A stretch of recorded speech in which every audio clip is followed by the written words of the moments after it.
The day Ryan Caldwell pulled a crisp white envelope from his mailbox and saw the HOA logo.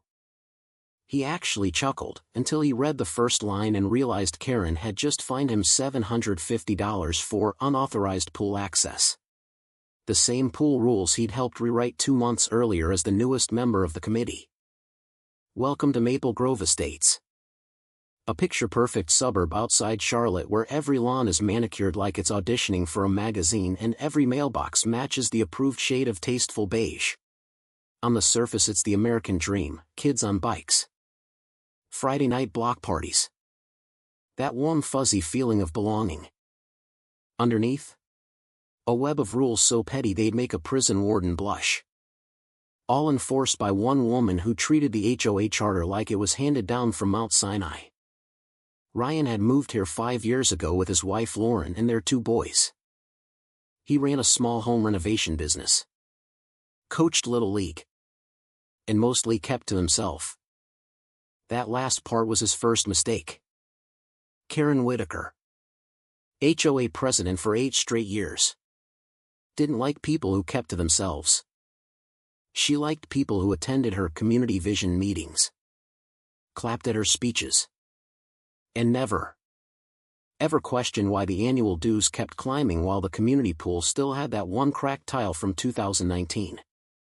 So when Ryan once politely asked why homeowners couldn't plant tomatoes in their own backyard without written approval, Karen smiled that tight church lady smile and started whispering. Within weeks the neighborhood Facebook group was buzzing. Ryan's anti-community doesn't care about property values, probably one of those types. He saw the looks at the mailbox, heard the sudden silence when he walked into the pool area. He swallowed it, watched, waited. Because some fights aren't won by yelling, they're won by remembering every single word. Then the board needed someone to help update the pool policy after a kid got hurt on the old slide. Ryan volunteered. He figured if he was on the inside, he could actually make things less stupid. Big mistake.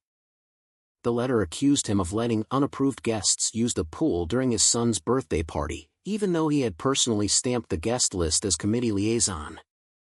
The final line was chef's kiss: failure to remedy within 48 hours will result in legal action and possible lien on your property. Ryan folded the paper neatly, walked straight to Karen's McMansion on the corner, and knocked.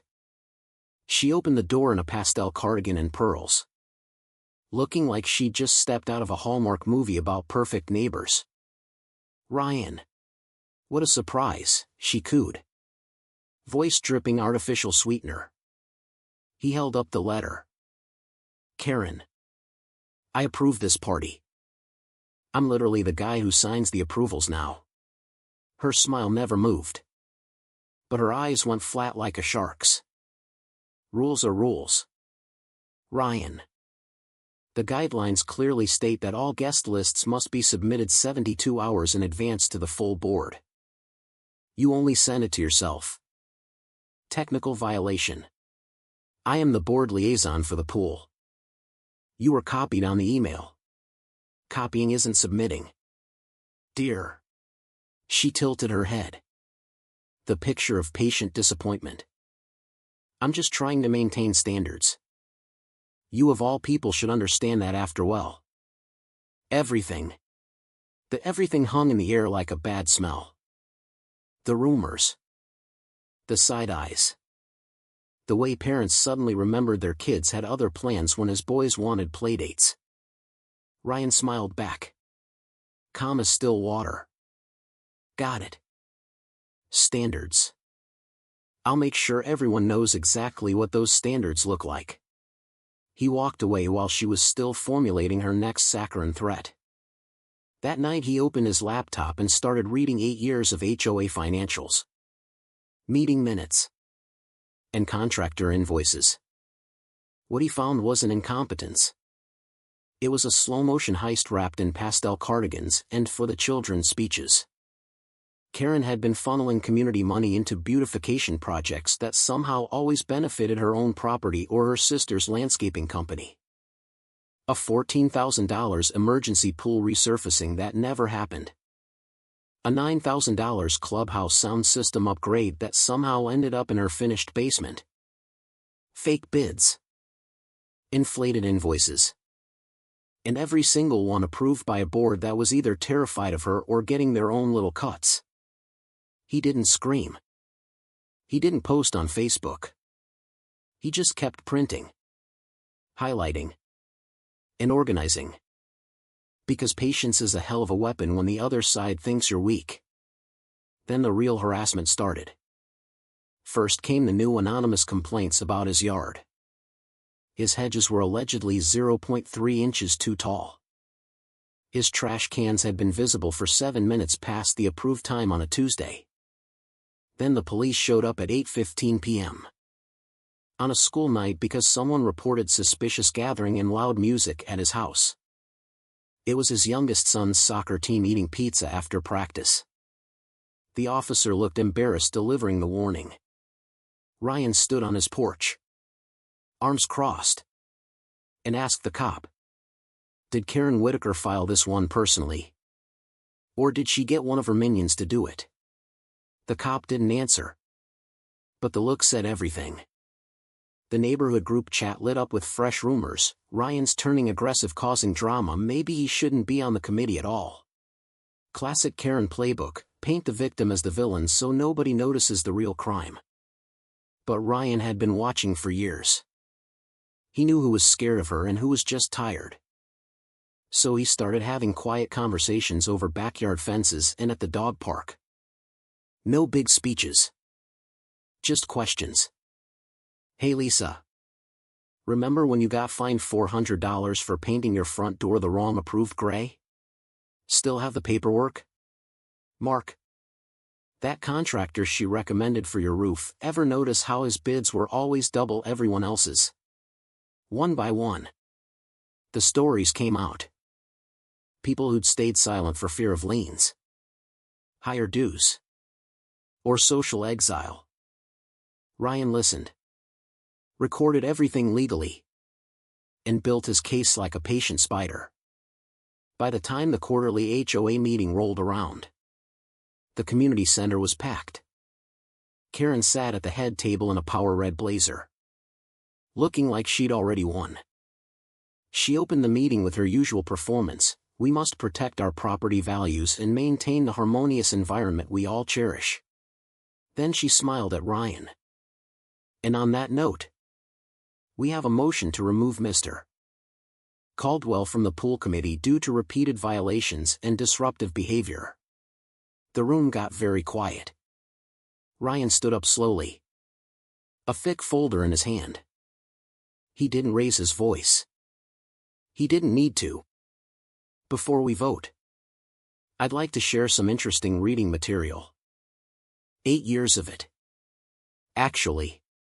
He started laying documents on the table, highlighted invoices, bank transfers, emails, signed contracts to a company that didn't exist. The room leaned forward like it was watching a car crash in slow motion. Karen's smile froze. "This is completely inappropriate. $23,400 for a pool deck renovation that never happened," Ryan continued calmly. "Your sister's company got the contract. Funny how the deck still looks exactly the same. $11,750 for emergency tree removal on common land, except the trees are still there.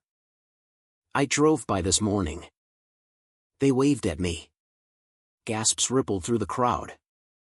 Karen's neck turned bright red. "These are baseless accusations from a known troublemaker." "Troublemaker?" Ryan raised an eyebrow. "You mean the guy who questioned why we can't plant vegetables in our own yards? Or the guy whose 8-year-old got a $200 fine because his bike was on the driveway for 20 minutes? Yeah. Real threat to society." Then the neighbors started standing up. "Lisa, she told me my American flag was the wrong size and threatened code enforcement if I didn't take it down. Mark, my mother-in-law is in a wheelchair. Karen cited us for visual clutter because of the ramp we built. Took us 6 months and $3,000 to fight it. An elderly man in the back, I'm on fixed income.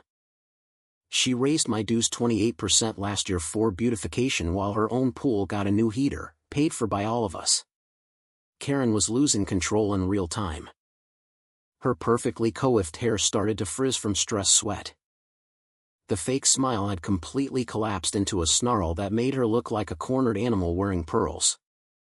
"You people are ungrateful," she finally shrieked. Voice cracking. "I built this community. I kept the riffraff out.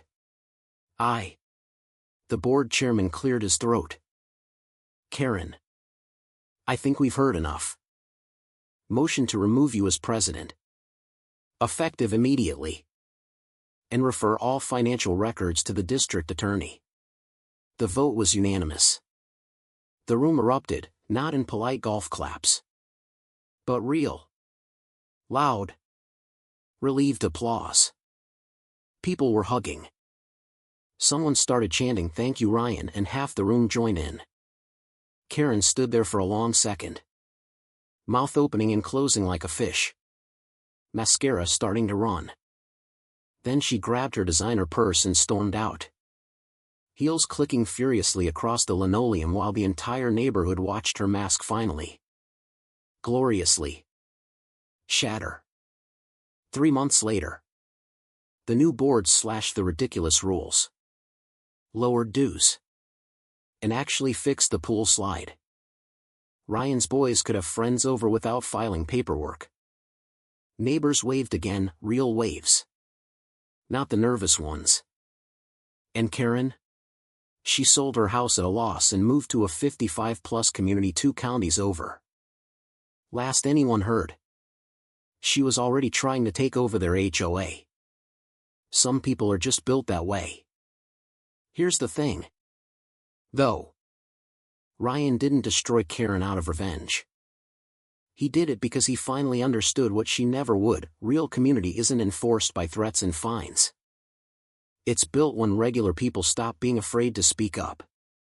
So tell me in the comments, was Ryan wrong for going nuclear once he had the proof? Or was staying silent for years the real crime? Who was actually breaking the rules here, the guy who followed them?